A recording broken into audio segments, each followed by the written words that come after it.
Hello, I hope you're doing well today. In this video, I'm going to be going through and showing you my Cycle 2 project. For this, I created a web application that created a random color palette generator. And so what it does is if somebody for design work needs to go in and generate a random color palette, they can go in and specify how many colors they need in that palette, and then it'll generate it for them. So starting off, we're here on the home page, which gives the user just a welcome message and then prompts them to put in a number of colors that they want for the palette between 1 to 10. And so we're going to go ahead and so right now I'm typing in high and it won't even let me type it in because it needs numbers in this field. So say I went and put -10, it also has to be greater than 1. So say I go in and I put in 4. It'll go ahead and it generates this palette for me. And then once it generates it, it automatically brings me into the view page. Then I can go, and if I like that, I can save this palette. And then we can go to, I use phpMyAdmin to store this in the database. So in the database here, you saw there was nothing when I first started. Then I go ahead and refresh the page. Then this shows the ID, palette name, the colors that I actually used, and then when it was created. So I'll go in and then it says my palette was successfully saved. We'll go back into the home. We'll do another one.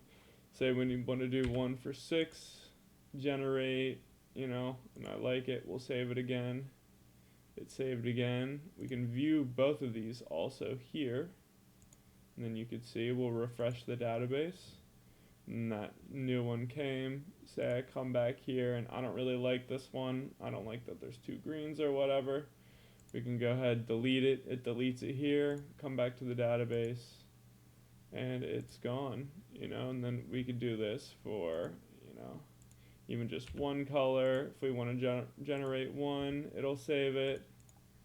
And then again, up to that 10. You can generate that and save it. And just to check it once more, yeah, it saved all these in here. So then it is actually pulling from that database. Okay, so again, this is back at the home page. We have the logo up here that I actually just made on with an AI generator. But then we have the title, the color palette generator, and just the paragraph, and then it shows the home page here.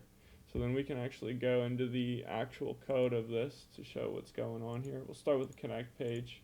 This just connects to the database in the phpMyAdmin and starts the PDO instance. And then we'll go into the header. So this starts the actual session and then starts the error reporting as well. And then of course connects to the connect page, which we went over. And then that'll do that for the rest of the pages as well. Once I require the header, then in the rest. And then this initializes the variables and actually starts the format of the pages. Here's your creative color solutions. That's where I had the paragraph there. And then this is my nav bar, which shows just the view and my home page. You can click between those two. Then go into the footer, and again, this just closes everything out. Pretty simple. And then shows the date, just to have something in the footer, if I'm being honest. And then we'll go to the index. This is where it's actually what the form is going to be. So this shows the div class container, and then it welcomes them. This is the little welcome message that I had on here, and just explains how to use it, how to use the tool, and then this is where the generate button is. Okay. Then we can go to the generate palette. This is what's actually generating the palette. Goes through this if statement and checks to see if it's a new palette or if it's already saved. So if it was already using those palettes, then it wouldn't make a new one. And then it displays the generated palette. This is actually displaying what the color black looks like. So it's taking that from there and displaying it with a background color. And then it's just setting it the width in pixels. at 100 pixels. Next, it's actually saving the palette and then posting it here. And we can go down through, and then this is actually saving it to the database and then posting it there. So it actually saves on there and is reflecting there to be able to be drawn back to view it. And then it goes through and redirects you if the access is lost, and if you don't do anything there. So you don't get that success message. Next, we'll go to view. This is where you can actually view and delete the palettes that were created. And they have the view and delete button in here on the view page. And this is what I'm running it through a try to protect it from errors, and it gets the palettes from the database and goes through and displays each palette that you have based on that background color, and then it also deletes it here. This is the delete form, and then we'll go to that where the actual code for that is.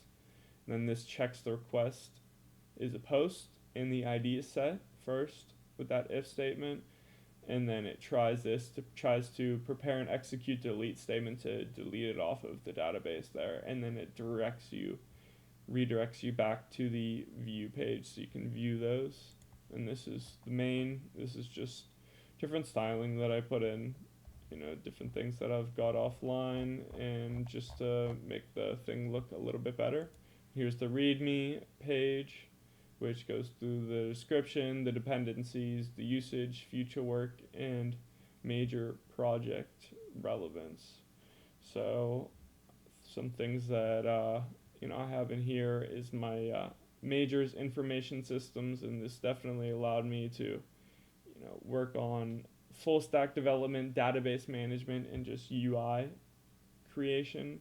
So I could actually take this as a sample and use it for another website that I need to create in the actual professional field. And then also, if I wanted to improve on this website, I'll go back to it just to do it. I would add it so the person can save their palettes specifically to their own user, so they could log in and log out and stuff like that. Then I also would have it so they can edit the palettes. So if they want to go in and just hold one, say they had all these, but they didn't want the green, I would go in and change that so they could actually switch out specifically the colors in their specific palettes. And I also would have it so they could name their palettes and maybe publish them publicly. But other than that, I hope you like my web application. And if you have any suggestions, just let me know in the comments. Thank you.